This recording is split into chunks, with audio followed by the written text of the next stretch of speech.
Straits brings legal and business insights at the intersection of the shipping and energy sectors. This podcast series offers trends, developments, challenges and topics of interest from Reed Smith litigation, regulatory and finance lawyers across our network of global offices. If you have any questions about the topics discussed on this podcast, please do contact our speakers. Hello everyone, and welcome back to another episode of the Reed Smith Trading Straits podcast. I am Susan Riitala. I am a partner in the asset finance team of the Transportation Group here at Reed Smith. I'm joined today by Brett Hillis, a regulatory and ESG partner here in London, and Rob Lustrin from our New York office, who specialises in corporate and US securities law in the shipping sector. Brett, perhaps you can kick us off and let us know what legal and regulatory changes are affecting green financing and carbon financing at the moment. Thanks very much, Susan, and hi, everyone. Yeah, so this is an area where there's a lot of development and there's a lot of change. And I think the most important sort of set of changes to kind of talk about in terms of finance is the sort of changes around providing standardized information about the environmental performance of kind of assets, bonds, investments, and also of companies, both financial companies and kind of ordinary corporates. So the idea there being to provide standardized information around environmental performance and sustainability, really with a couple of objectives. Sort of one, to increase the space for green finance, and also to prevent greenwashing, so that there's an actual sort of standards where if people make a claim that a product is environmentally sustainable, that actually there is a set of objective standards that can be measured against. Now, lots of different sort of jurisdictions are going down this track. You know, we've seen some things in the US, in the UK, but probably jurisdiction that's kind of gone furthest is the EU. And so I think it's, you know, what I wanted to do was just probably talk about some of the kind of the EU's approach, because I think one can see how, you know, that's perhaps going to be a pathfinder for some other jurisdictions that are in this space. So the EU has developed kind of what it calls a taxonomy regulation. And so what this requires is that kind of large undertakings need to publish information for the public on how and to what extent their activities their business is associated with environmentally sustainable economic activities. And there's quite a lot of detail in the legislation around what does that mean? You know, what is economically sustainable sort of mean in terms of, for example, kind of impact on climate change. And there's actually some really, really detailed kind of technical standards that have been developed to kind of screen activities to check that actually, you know, they meet the requirements for that. So the regulation that kind of sets out those kind of technical criteria is actually over 300 pages long. But and where does that go? Well, for a non-financial company, so like an ordinary corporate, then there are KPIs that they need to disclose against relating to the extent to which their turnover, their capital expenditure and their operating expenditure relate to or covered by environmentally sustainable activities. And for financial undertakings, so for credit institutions and banks, investment firms, asset managers, insurance companies, then there are a sort of a different specific set of kind of KPIs that have been developed. So what we're going to see, I think, is that institutions, in order to kind of present for their investors their sort of products in the best light, in order to show that actually any kind of environmental claims that they make around their businesses actually kind of have rigor behind them, that's going to push them towards undertaking environmental finance, green finance that actually kind of complies with these sort of regulatory standards, Susan. So, that's really what's happening. There's a lot going on the regulatory side. Brett, I thought that was super interesting. This is Rob Lustrin from Reed Smith in New York. I think that really interfaces nicely with the transactional side of green financing, where we find ourselves in the United States currently. The U.S. capital markets response to climate change was to a large extent initially driven primarily by social consciousness factors, ESG investing, and the like. And from a social perspective, the recognition of the effects of climate change and the imperative to use financing products and methodologies to combat climate change took a bit longer than in Europe. And as we all know, the first investment funds arose in Europe many years ago, around 2007. But ESG investing and climate change awareness really took a little bit longer to take root in the United States, and especially in the investing community, and was ultimately a primary discussion point in our 2016 presidential election. Really, we focus here on green bonds. That's probably the most prevalent form of transactional structure.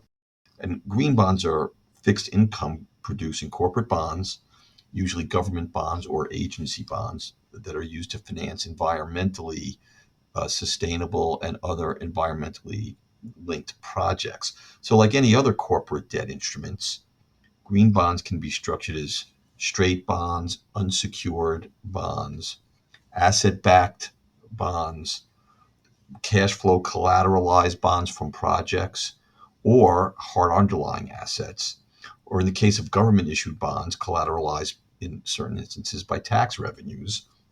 And there are also bond securitizations that have grown out of this as well, as you might imagine.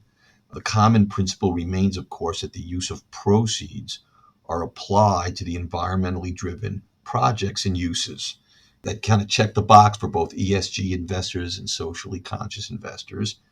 And also, green bonds have spawned other more focused products. As Susan mentioned earlier, I spend a lot of my time in and around the shipping and transportation industries. And in the transportation space, what we call sustainability linked bonds have become more and more prevalent.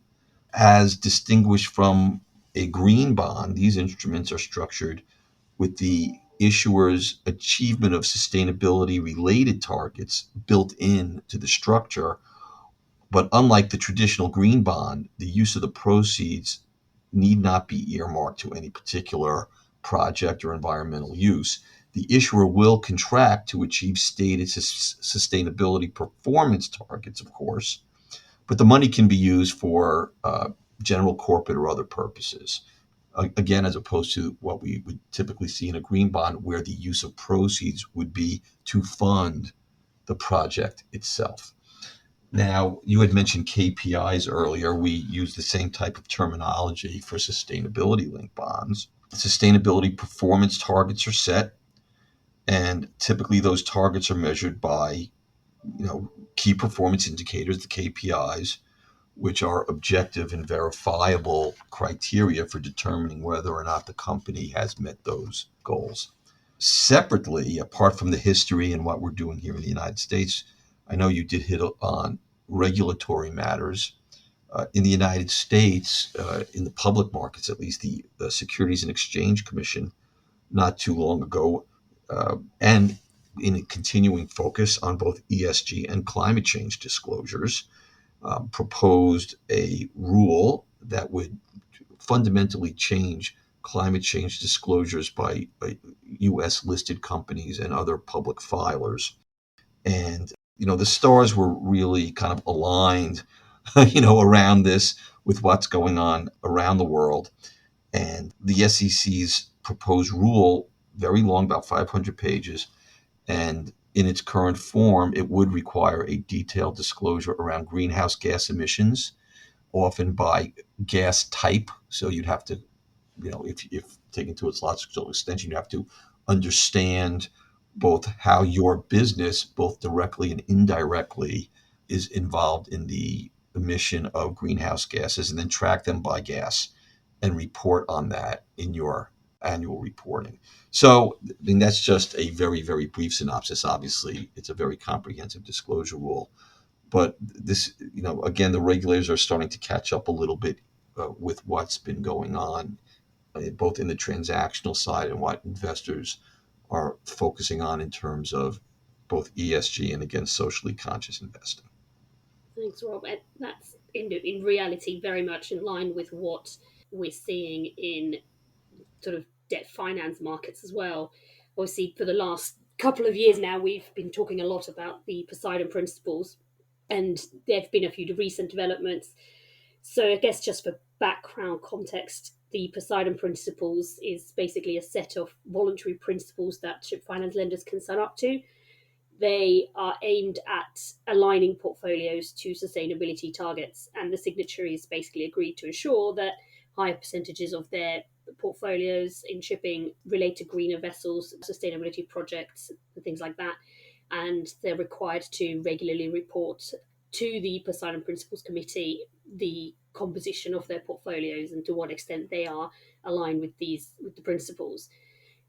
And obviously this is kind of encouraging ship owners to then take a more stringent view towards environmental compliance and making sure that their fleets are meeting these goals. We're regularly seeing this come up now in loan agreements, even sometimes where the lender isn't necessarily a signatory, but they want to put the language in the loan agreement to make sure that if necessary, they can go to the borrowers and ask them to provide data.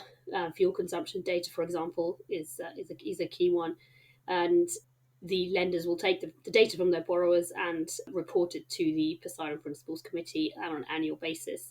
But it isn't done on an individual owner's basis, it's all done on a portfolio basis. So idea being that there will be an incentive to be more sustainably minded when lending to ship owners, to make sure that your data that you're reporting is it looks pretty good.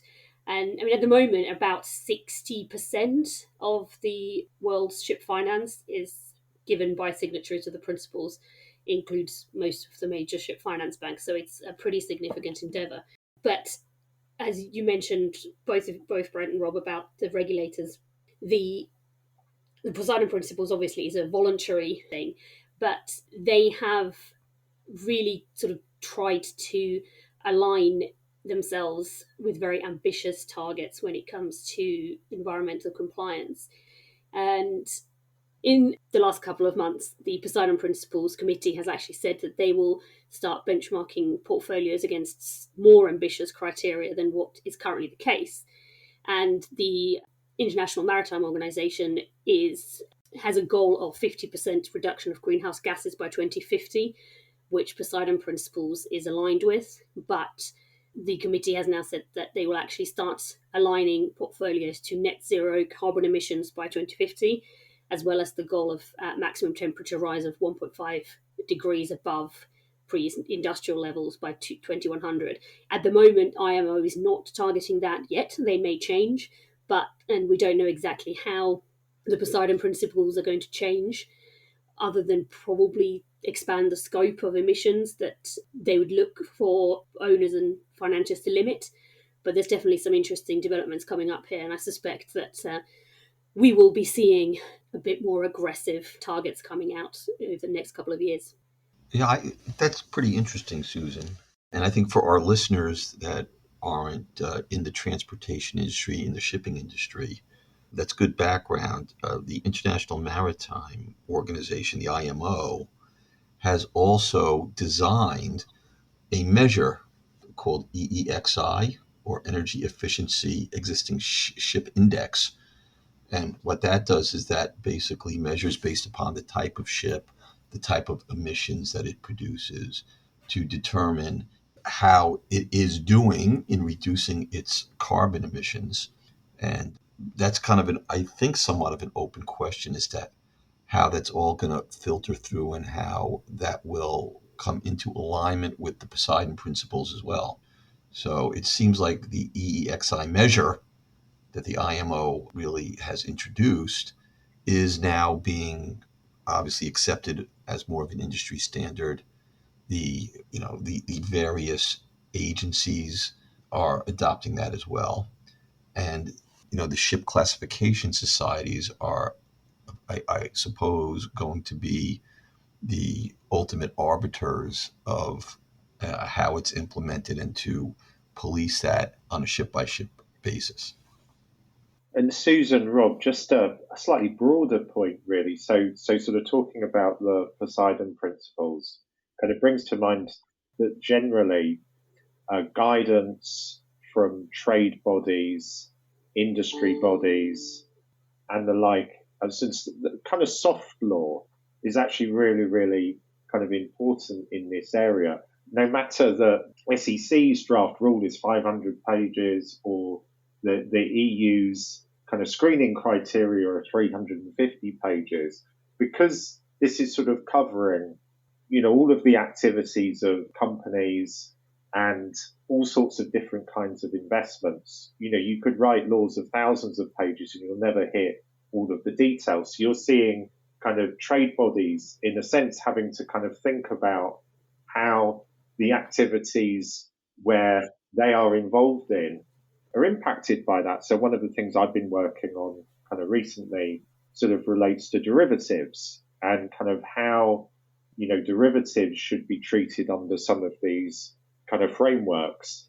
And, I'd expect there'll be a whole bunch of other sort of specific issues which would arise kind of in other aspects of finance, where the regulations are simply not at the level of kind of granularity that they need in order to sort of give a sort of specific kind of steer to what needs to be done and kind of how sort of different types of kind of products should be treated. Yeah, absolutely. I think the Poseidon principles is definitely a good example of that. It's, I think, maybe no more than 40 pages. It's it's much more user friendly and something that is digestible and easier to get your head around than perhaps thinking you want to sit down and read all that law. Yeah, and I think interestingly, we focus primarily on decarbonization, meaning reduction in carbon emissions from propulsion systems. But of course, there are other ways to become environmentally safe, to reduce environmentally dangerous emissions into the seas, which include, there's been a lot of, obviously discussion of, nitrogen and other emissions, oil, for example, just plain old oil pollution. So I think we need to keep our eye on that as well. We tend to focus solely on carbon emissions, but there are a whole panoply of emissions that can really, help in making things more environmentally conscious and sustainable, and can be the focus of a financing. Probably a good final statement to finish on. Thank you very much for your time today, and thanks for listening. And we look forward to welcoming you back to another Trading Straight podcast soon. Trading Straits is a Reed Smith production. Our producer is Ali McArdle.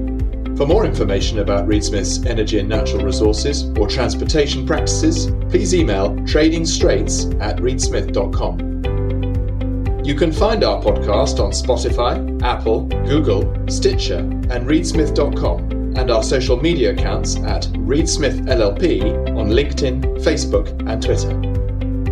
This podcast is provided for educational purposes. It does not constitute legal advice and is not intended to establish an attorney-client relationship, nor is it intended to suggest or establish standards of care applicable to particular lawyers in any given situation. Prior results do not guarantee a similar outcome. Any views, opinions, or comments made by any external guest speaker are not to be attributed to Reed Smith LLP or its individual lawyers. All rights reserved.